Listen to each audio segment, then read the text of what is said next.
Washington State Patrol on behalf of the Nampa, Idaho Police Department has issued an Amber Alert for a 2-year-old male named Rudy Reyes. He has black hair and brown eyes and was last seen in Stinker Station in Nampa, Idaho wearing a gray and white t-shirt, hooded sweatshirt, no pants, just a diaper.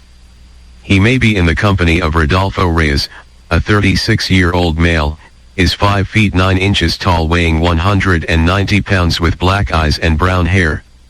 He is wearing a white tank top with jeans and has multiple tattoos.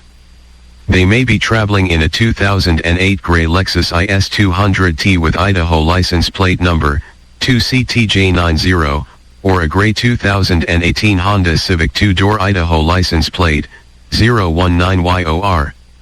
If you have information, please call 911.